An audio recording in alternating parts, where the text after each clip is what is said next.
Some say beards are a lifestyle, some say it's just a trend, some say it's masculine, some say it's just a front. But who are we to judge? Well, we're about to find out. They called him the beard.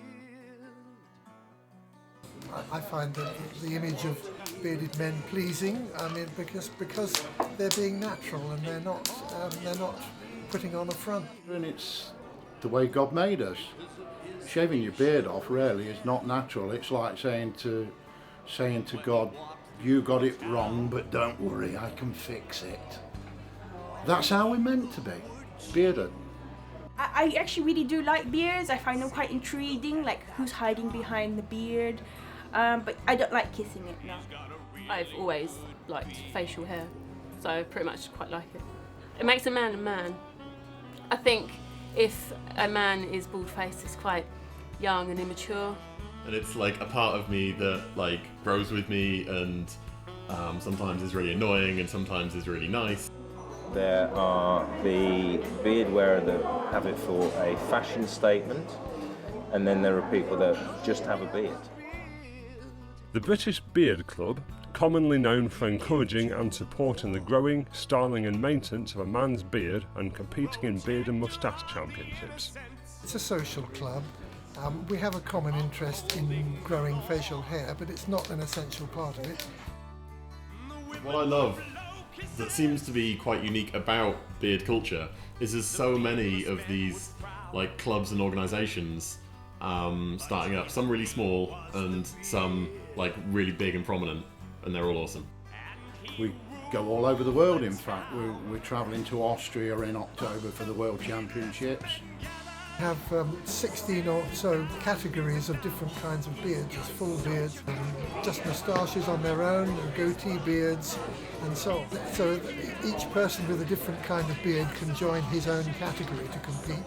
So it makes it fairer, and it also makes more interest for the audience, because part of the whole point of the event is to get people in to watch, and of course they pay something for their tickets, and some of that money goes to the charity. I'm raising money at the moment for cancer research into prostate cancer, and one of them did suggest to me, well, why don't you shave your beard off for cancer research? Oh, bruh. It's not what you look like with or without a beard, it's what you do that defines you.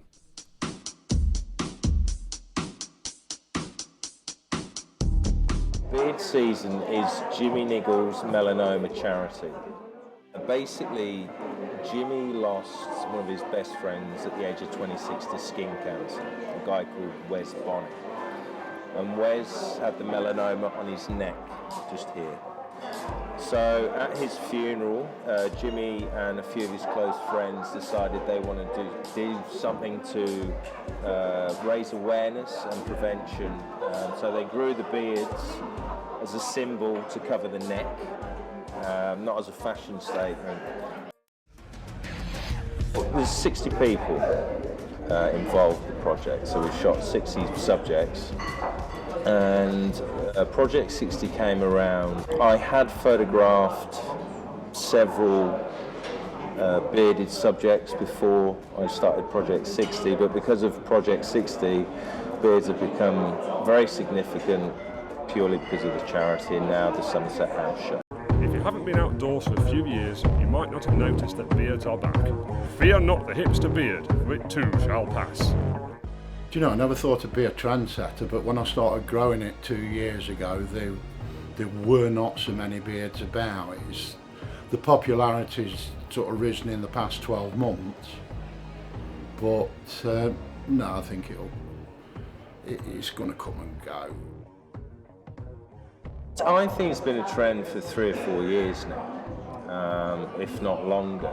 And with the Somerset House show in March, when they set their press release out, there was the question, has the beard reached its peak? Back in the day, to be able to grow a beard represented the change from boy to man. It was linked with masculinity and male courage. The resulting popularity has contributed to the stereotypical Victorian male figure in the popular mind. Everyone's talking about beards. Like whenever there's like a big film premiere or something, if someone either has a beard or hasn't got a beard, it's suddenly a big focus. It brings people together, so it's all about connecting people, and I was sort of procrastinating from work, stroking my beard, thinking there's got to be an idea in this somewhere, and I just came up with the idea. Bristler, there, as a complete joke. I think originally I didn't want it to be purely a dating app, because I prefer the idea of it being like a little community of people all having like happy conversations about beards, and in that mix, you can like find people to go on dates with. I have heard about Bristler, yes. I think I might even be on it, but I didn't know. I'm not up to. Do you know, if it says beard, I sign up to all sorts. I'm in so many groups. I'm not really computer savvy. What about women? What do they think of men abandoning their barbers, leaving their razors rusting on bathroom shelves, and beginning to grow facial hair? My boyfriend actually has a slight beard going on, and I really hated the roughness and the coarseness of it. So I was like, okay, let me try it out. Let's see what happens. It's a different mixture of oils. So yeah, I experimented for the last few months. I told one of the beardsmen, I sent him a few of my samples to try out, and he really liked them. I spend quite a lot of time grooming them, which involves shampooing, but applying oils and balms, which all help to keep the hair healthy and shiny and in good conditions. He takes such good care of his beard with oils and shampoo. It's soft and it just feels like hair. It's not itchy or anything. Urban Dictionary defines pogonophile as a love of or attraction to beards. We have quite a few lady members of the club who are pogonophiles. That's people who like beards. I think it's pretty amazing. I love beards. They love it. The first thing they both did when he held them after they were born was pawn it.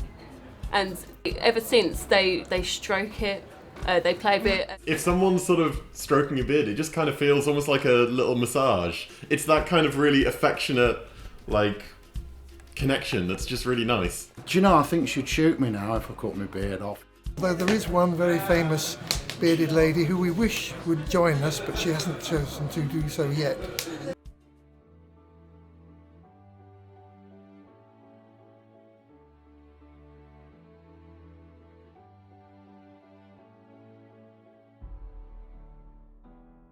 Society, the media present this thing called beauty, which is very unobtainable to most people. But there's also millions of really interesting people that aren't, in society's eyes, beautiful, but in my opinion they're very interesting, they are beautiful.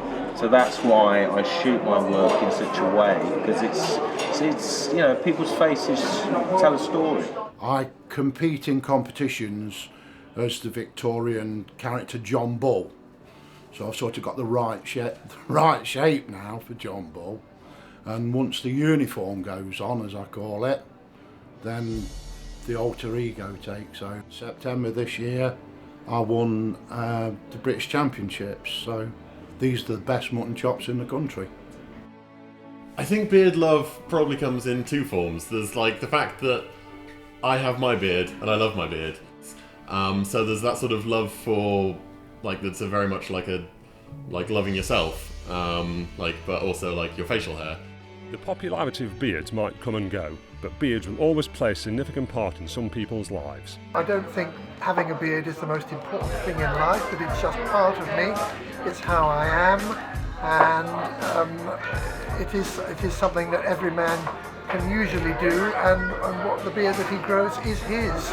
And my face is mine and nobody else's. So it's my decision as to what I do. No stubble. I'm all about that beard, no stubble. I'm all about that beard, no stubble. All about that beard. Yeah, it's pretty clear. I eat a lot of food. My beard'll catch it like it's supposed to do. I got that beard bloom that all the girls chase. All the right hair in all the right places. I see them.